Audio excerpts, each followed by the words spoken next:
The great hall of Argales Prime was filled with beings from 100 different worlds. Lights floated in the air like small stars. Delegates from the oldest and most powerful species sat in elevated seats looking down at everyone else. At the very bottom in the smallest section sat the humans. Ambassador Kang Sora kept her face calm as she listened to the Velari delegate speak. He was tall with pale blue skin and forearms. His voice echoed through the chamber as he addressed the assembly. And now let us discuss the matter of the Outer Rim territories, he said with a thin smile. But first I believe we should remind ourselves why certain species should know their limits. A massive screen appeared in the center of the hall. Sora felt her stomach drop as she recognized the footage. It showed old videos from Earth's early space program, rockets exploding on launch pads, failed missions, astronauts dying in accidents. The assembly hall filled with laughter. This is humanity, the Velari delegate said, his voice dripping with mockery. These are the creatures who wish to be treated as equals. Look at them. They could barely leave their own atmosphere without killing themselves. More laughter. Sora's hands tightened into fists under her desk, but she did not move. She had learned long ago that showing anger only made things worse. The Korath representative stood up next. He was massive, covered in thick gray scales with eyes like black stones. Since we are discussing humanity's place, I have a proposal. According to Treaty 447, Section 12, any junior species may be required to surrender territory for the greater good of the assembly. Sora stood up quickly. That treaty refers to uninhabited systems. Our colonies are home to millions of people. Sit down, human. You will speak when we allow you to speak. I am the official representative of Earth. I have every right to. You have the rights we give you. The Velari delegate interrupted.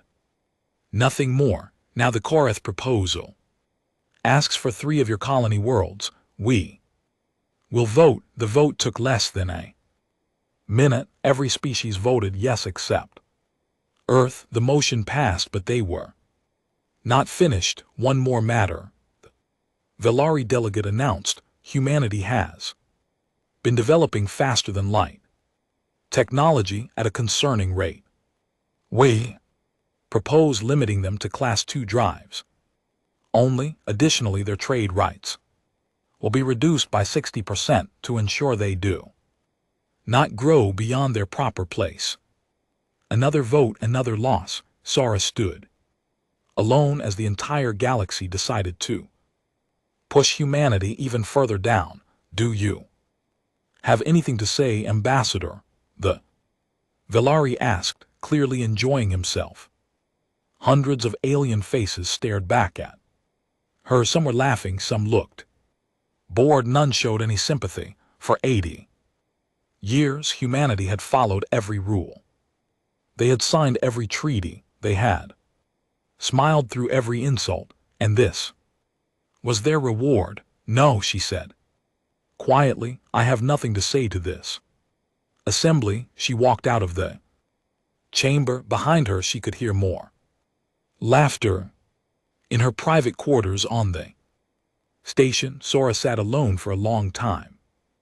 Then she opened a secure communication channel to Earth. Chancellor No. 2 appeared on the screen. He was an older man with gray hair and tired eyes, but those eyes still held a sharp intelligence. I watched the whole thing, he said before she could speak. I saw what they did. They took 3 colonies.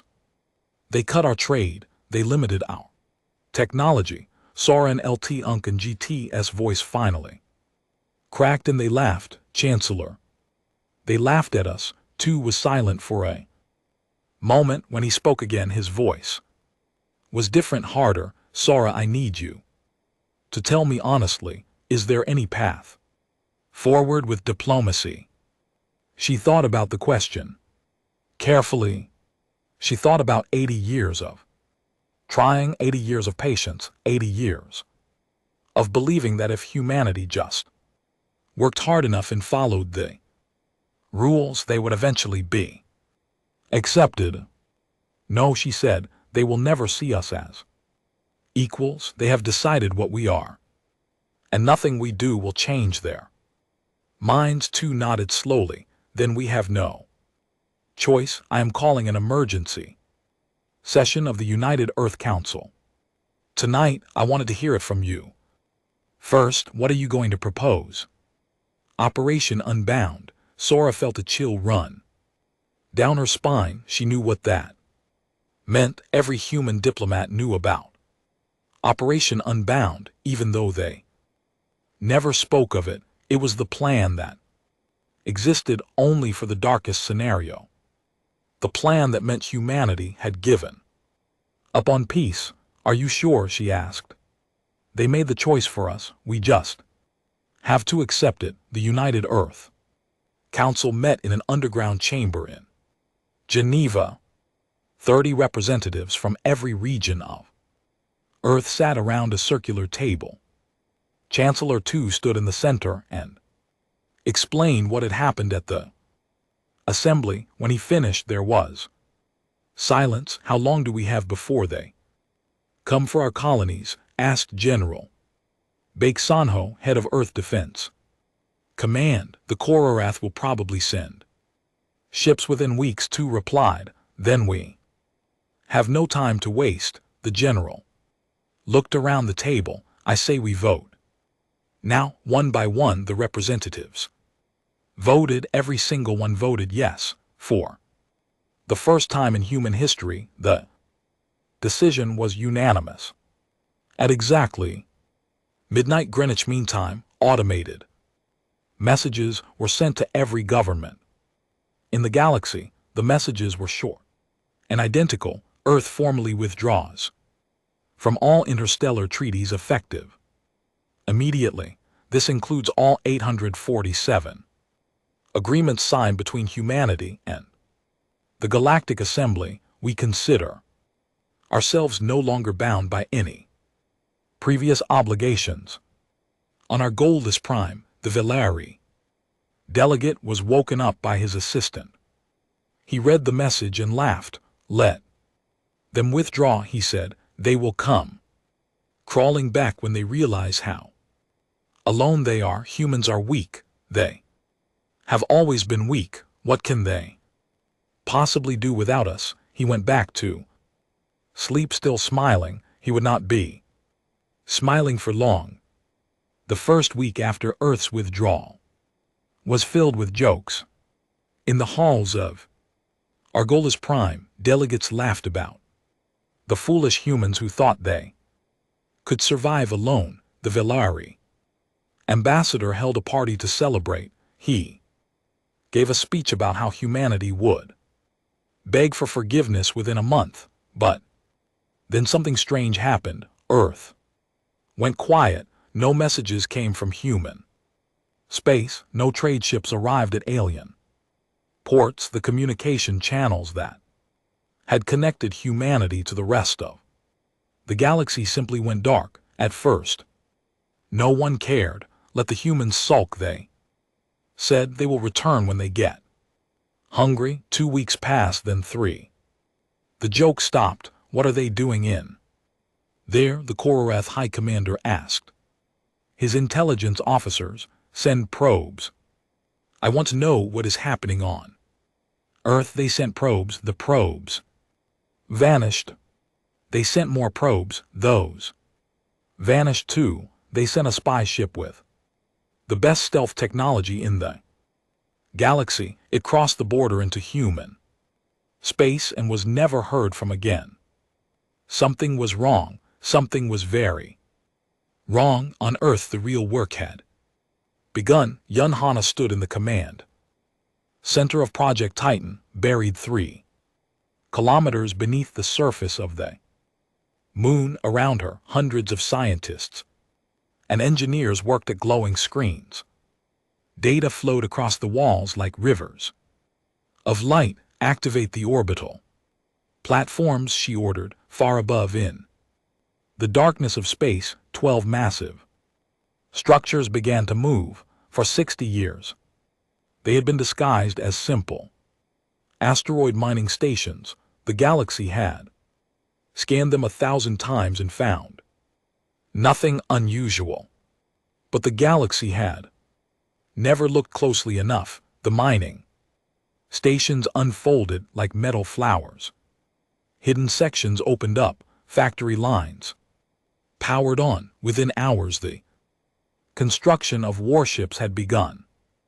These were not the small, slow ships that humanity had shown owned the assembly. These were monsters. Each one was 3 km long, covered in weapons that no one in the galaxy had ever seen.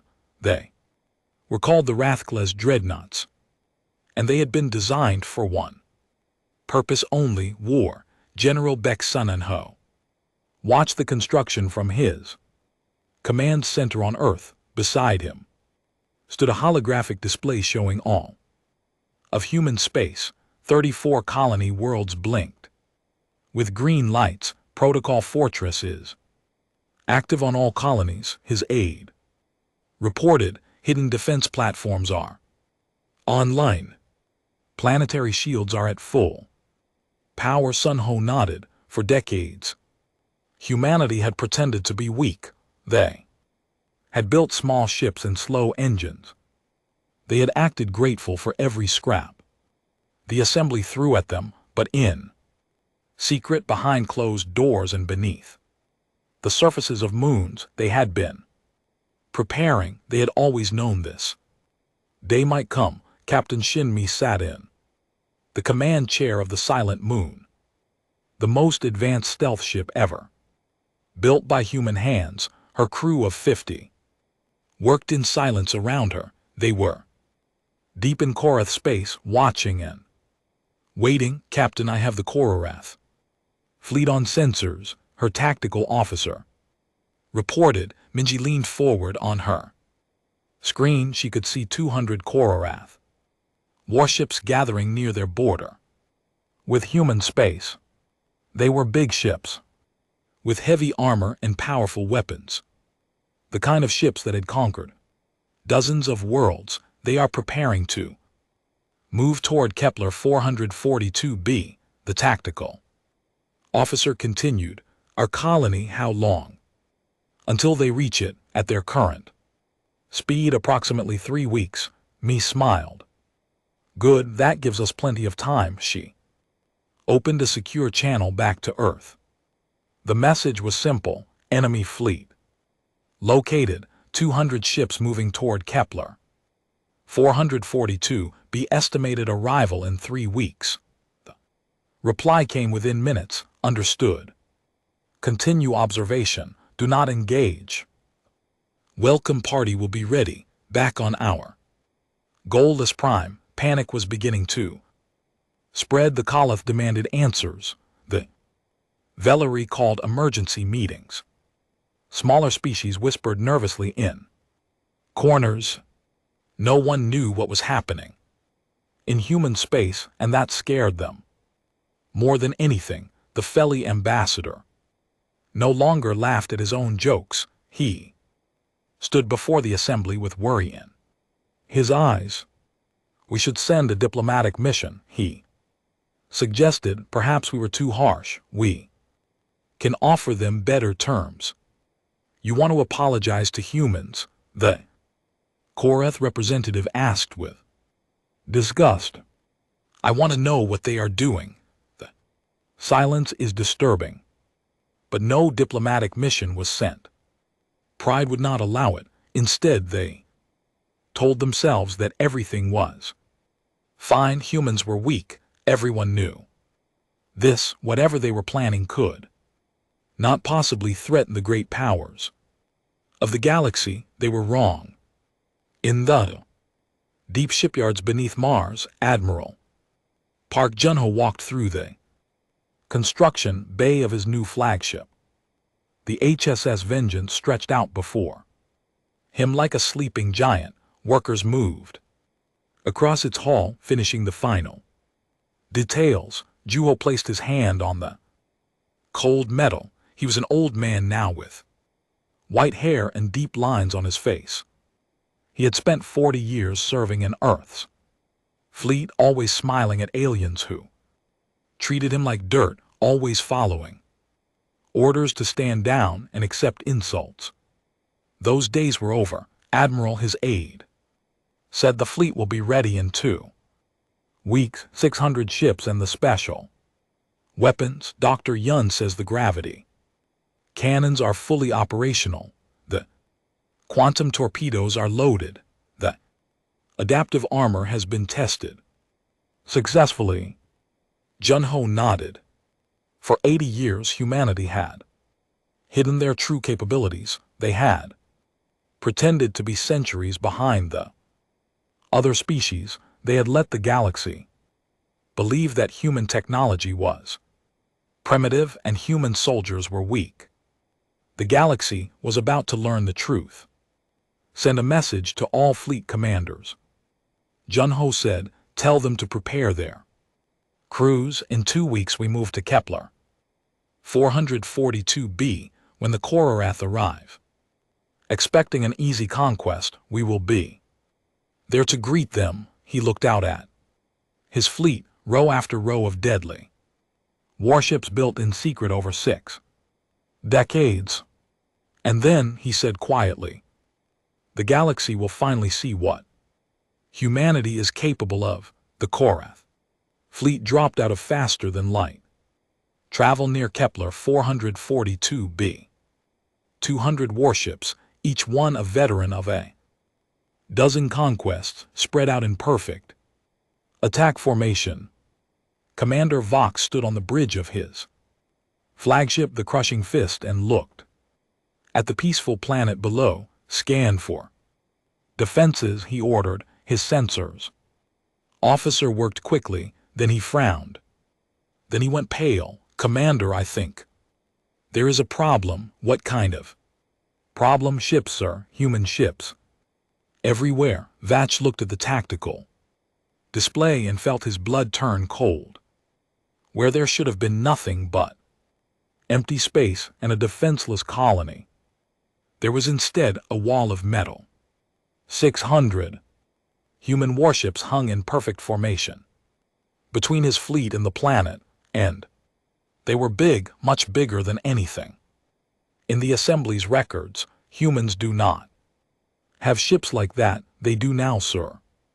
On the bridge of the HSS Vengeance, Admiral Park Jun-ho watched the Korath fleet with calm eyes. Beside him, Lieutenant Cha Min-yu worked at the tactical station, calculating firing solutions. Commodore Lee Unjai and LT Unk and GT voice crackled over the communication system from her own ship. Admiral, the 7th Strike Fleet is in position, ready to flank on your command. Hold position, Commodore. Let them make the first move. The communication system beeped an incoming message from the Kori flagship.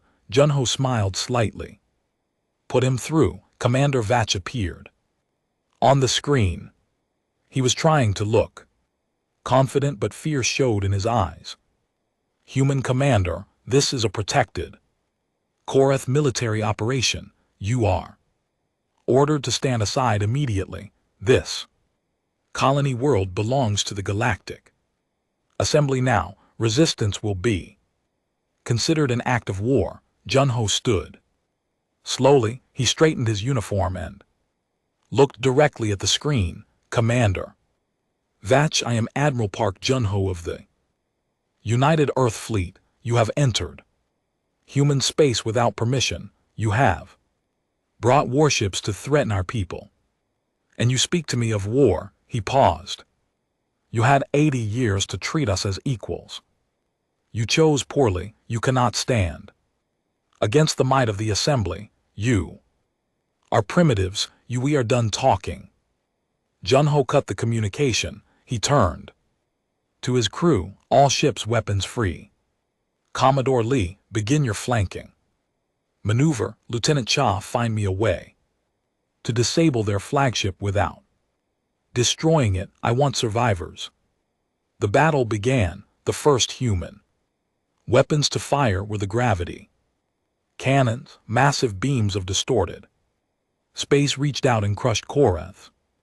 Ships like paper, the aliens had never seen anything like it. Their shields, designed to stop energy weapons and missiles, did nothing against an attack that bent space itself. 12 Korath ships died in the first 30 seconds. Commander Vox screamed orders. His fleet tried to return fire. Their weapons splashed harmlessly against the human ships. The adaptive armor that covered every Earth vessel simply absorbed the energy and adjusted itself to become even stronger. "What are those ships made of?" Vac demanded. No one had an answer. Commodore Lee Yunji led the 7-strike fleet around the left side of the Korath formation. Her pilots were the best in the fleet, trained since childhood for exactly this moment. They pushed their ships to speeds that would kill any other species. Humans could handle the pressure they had evolved on a heavy gravity world under a harsh sun. Surrounded by predators, their bodies were built for stress. "All fighters, follow my lead," Yunji ordered. "Target their engines. I want them dead in space, not dead forever." Her ships moved like dancers, weaving between enemy fire, striking with perfect precision. Korath engines exploded. Ships spun out of control. In less than 5 minutes, half of the Korath fleet had lost the ability to move. "Lieutenant," Cam Minyu called out from his station. "Admiral, I have a solution. If we hit the flagship with 3 quantum torpedoes in a triangular pattern, we can disable their reactor without causing a core breach. They will lose power but survive. Do it." 3 bright lights shot from the Vengeance. They struck the crushing fist exactly where Minyu had calculated. The massive Korf flagship went dark, drifting helplessly in space. The battle lasted 11 minutes. When it was over, 60 Korath ships had been destroyed completely. The rest were disabled and captured. Human losses were 0. Admiral Janho stood on his bridge, looking at the field of broken enemy vessels. His crew was silent. They had trained for this their entire lives, but actually doing it felt different, heavier somehow. "Open a channel to all surviving Korath ships," Janho ordered. His voice broadcast across the battlefield. "Korath soldiers, your fleet is defeated. Your commander is captured. You will be released and allowed to return home, but you will carry a message back to the Galactic Assembly." He paused. "Tell them what you saw here today. Tell them that this was 600 ships. Tell them we have thousands more. Tell them that for 80 years we hid our true strength because we hoped for peace. That hope is gone now." His voice hardened. "And tell them this was us being merciful. The next fleet that enters human space without permission will not be given the choice to surrender." The surviving Korath ships were released. They limped back toward assembly space, carrying with them footage of the battle, footage that would change everything. On Argala's Prime, the Velari ambassador watched the recordings with trembling hands. He saw Kora's ships crushed by invisible forces. He saw human vessels shrug off weapons that should have destroyed them. He saw a fleet that should not exist. How? He whispered. How did they hide this? No one answered. No one could answer, for The first time in 10,000 years, the great powers of the galaxy felt something they had forgotten existed. Fear, and somewhere in human space, Admiral Park Jun-ho was already planning the next move. The news of the Battle of Kepler 442b spread across the galaxy. Like fire, within hours every species had seen the footage. They watched Korath warships crumble like dry leaves. They watched human vessels move with impossible speed and precision. They watched their entire understanding of the universe fall apart. The Galactic Assembly called an emergency session. The Great Hall of Argolis Prime had never been so quiet. No one laughed now. No one made jokes about primitive humans. The delegates sat in their seats with pale faces and nervous hands. The Valori ambassador stood to speak, but his voice shook. We have confirmed the reports. The human fleet numbers over 4,000 vessels. Our intelligence suggests they have been building in secret for 60 years. He swallowed hard. We also believe they have technology we do not understand, weapons we cannot defend against 4,000 ships. Someone shouted from the back. That is more than the Korath and Vithari combined. Chaos erupted. Delegates screamed at each other. Some demanded immediate war against humanity. Others begged for peace negotiations. Several smaller species simply packed their things and left the chamber entirely. In the middle of the chaos, a door opened. Ambassador Kang Sora walked in. She was not wearing her diplomatic robes. Instead, she wore the black and silver uniform of the Earth Fleet. Behind her walked 4 human soldiers in full battle armor. The chamber fell silent as she walked down the center aisle toward the main stage. The human representative was not invited to this session, the Valari ambassador said. Weakly, I invited myself. Sora climbed the steps to the podium and looked out at the assembly. These were the same faces that had laughed at her, the same voices that had mocked her people. Now they stared at her with fear in their eyes. For 80 years she began. Humanity came to this assembly asking for nothing but respect. We followed your rules. We signed your treaties. We accepted your limitations, and in return you took our colonies. You restricted our technology. You laughed at our dead. Her voice grew harder. That time is over. Earth has withdrawn from all assembly agreements. We do not recognize your authority. We do not accept your judgment, and we will never again ask for permission to exist. The Korath representative stood up angrily. You cannot simply ignore the assembly. You have nothing. Sora cut him off. Your fleet was destroyed in 11 minutes. Your commander is our prisoner. Your military power means nothing against us anymore.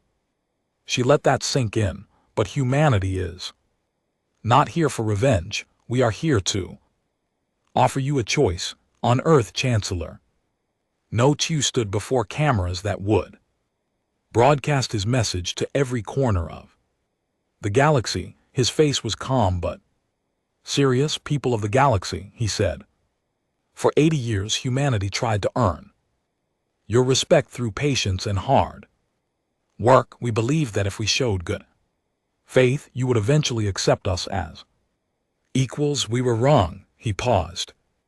Your leaders decided that we were weak. Because we were kind, they thought our patience was submission. They laughed at our mercy. So now we will show you what humans are truly capable of. But I want to be clear about something. We do not wish to rule the galaxy. We do not wish to destroy your civilizations. We simply refuse to be treated as lesser beings. Anymore, from this day forward, any species that treats humanity with respect will receive respect in return. Any species that threatens our people will face the full might of our fleet. His eyes hardened. This is not a threat. It is a promise. Admiral Park Jun-ho's fleet moved to the edge of Velari space. 1,500 warships hung in the darkness, visible to every Velari sensor station. They did not attack. They did not advance. They simply waited. Psychological effect was devastating. Within days, 3 colony worlds evacuated completely. Their populations fled deeper into territory, terrified of what might come. The Voltari government, once so proud and powerful, sent desperate messages to Earth, begging for talks. The messages went unanswered. Korath High Command was the first to officially surrender. They sent a formal document offering to return all claimed territories, pay massive reparations, and sign a new treaty recognizing human equality. Jun-ho read the document and sent back a single word: insufficient. Meanwhile, something unexpected was happening. Smaller species began reaching out to Earth in secret. These were races that had also suffered under the assembly system. They had been forced to pay tribute. They had been denied technology. They had been treated almost as badly as humans. Now they saw hope. "We wish to join you," wrote the representative of the Telmari, a peaceful species that had been enslaved by the Korath for centuries. "We wish to stand with humanity against those who have oppressed us." Similar messages came from dozens of other species: the Mech, the Solari, the Branth, all of them small, all of them weak, all of them hoping that humanity would help them the way no one had helped humanity. Chancellor too read the messages and felt something unexpected: responsibility. "What do we do?" asked General Bake. "Sun-ho, we cannot protect everyone." "No." Two agreed, "But we can try. If we abandon them now, we become no better than they." Assembly, he made his decision, sent responses to all of them. "Tell them that Earth stands ready to form a new alliance, not an empire, a partnership. Equal voices, shared protection." Everything the Assembly denied.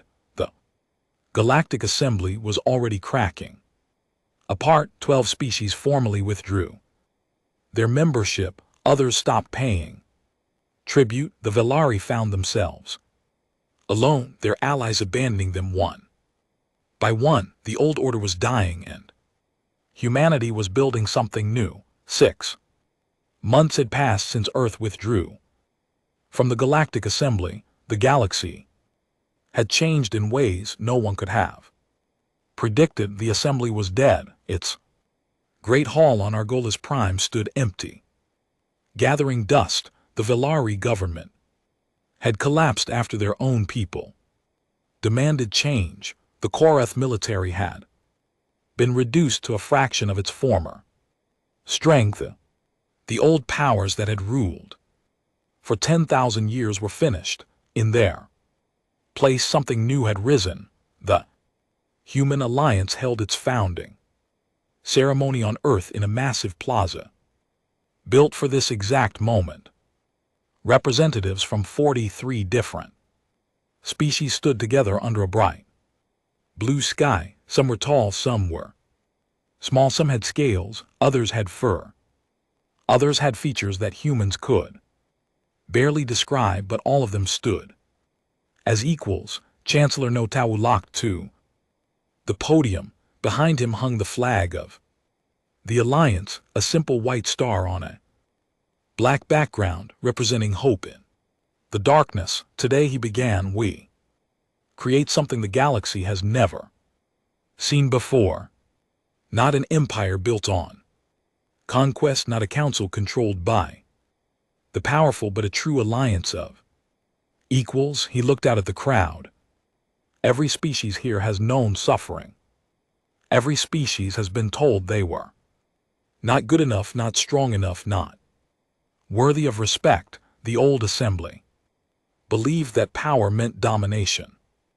They were wrong. True power is not about crushing others, it is about lifting them up. It is about standing together against those who would divide us. It is about saying that no species, no matter how small or how new, deserves to be treated as less than any other. Crowd erupted in cheers. Humans and aliens stood side by side, celebrating the birth of a new era. In the months that followed, the alliance grew stronger. Ambassador King Sora, now first diplomat of the alliance, traveled to every member world. She met with leaders and common citizens alike, listening to their needs and building connections. What do you think of us? A young Telmarie asked her during one visit. Honestly, are humans really different from the old powers? Sora thought carefully before answering. I think we want to be different, she said. I think we remember what it felt like to be treated as nothing. That memory keeps us honest, but we are not perfect. No species is. What matters is that we keep trying to be better. Dr. Yun Hana led a new program to share technology with alliance members. For centuries, the assembly had kept advanced knowledge locked away, controlled by the elder species. Now human scientists worked alongside Telmarie engineers and Solari researchers, sharing everything freely. Knowledge should not be a weapon, Hana told her team. The more we share, the stronger we all become. The results were remarkable. Species that had been denied basic technology for generations suddenly had access to advanced medicine, clean energy, and faster than light travel. Worlds that had suffered in poverty began to flourish. Admiral Park Janho became the protector of allied worlds. His job was to defend every member of the alliance, not just humanity. He took this responsibility seriously. We built our fleet in secret because we had no choice, he told his commanders at the first alliance military assembly. But those days are over. Now we build our strength together. Every ship we make for all of us. Every soldier who serves for all of us. He paused and looked at the officers from a dozen different species who now served under his command. We did not seek this war. We did not want this power, but we will never again bow to those who see kindness as weakness, and we will never abandon our allies. The Velari, once the proudest and most arrogant species in the galaxy, sent a humble request to join the alliance. Their new reformist government had risen from the ashes of the old. They had seen how humanity treated its partners, how the alliance shared rather than hoarded, protected rather than exploited. They wanted to be part of it. The Alliance Council voted to accept them. It was not an easy decision. Many species still remembered Velari cruelty, but Chancellor Tu argued for acceptance. If we reject those who wish to change, he said, we become no better than the assembly we replaced. The past cannot be changed, but the future can. On a quiet evening, Ambassador Kang Sora stood at a viewing window on Argalis Prime. The station, once home to the assembly, was now the administrative center of the alliance. Through the window she could see ships from 100 different worlds coming and going in peace. Young mech diplomat approached her nervously. He was barely old enough to hold his position with wide, curious Eyes, Ambassador Kang, he said, may I ask you something? Of course. How did humanity stay calm for so long when the assembly mocked you, when they took your colonies, when they laughed at your people? How did you not fight back sooner? Sora smiled softly. It was a question she had asked herself many times. We learned patience from our history, she said. On Earth we fought countless wars among ourselves. We nearly destroyed our own world. Through great suffering, we learned that anger without purpose leads only to ruin. She turned to face him. So we waited, we built, we prepared, and when the time was right, we acted, not out of revenge, but out of necessity. But your weapons, your fleet, you could have conquered everyone. Yes, we could have. And then what? We would have become exactly like the species we hated. We would have proven them right about us. She looked back out at the stars. They called us primitive. They never realized that our greatest technology was not our ships or our weapons. It was our ability to endure, to wait, to remember what we were fighting for, and to stop fighting when the fighting was done. The young diplomat was silent for a long moment. Do you think there will ever be another war? He asked. Sora considered the question. I hope not, but if there is, we will face it together, all of us. That is the promise we made. She placed a hand on his shoulder. Now go, you have work to do. We all have work to do. Building something new is harder than tearing something old down, but it is worth it. As the young diplomat walked away, Sora turned back to the window. Somewhere out there on 1,000 worlds, beings of every shape and kind were looking up at the same stars. And, for the first time in galactic history, they were looking with hope instead of fear. Humanity had wanted only respect.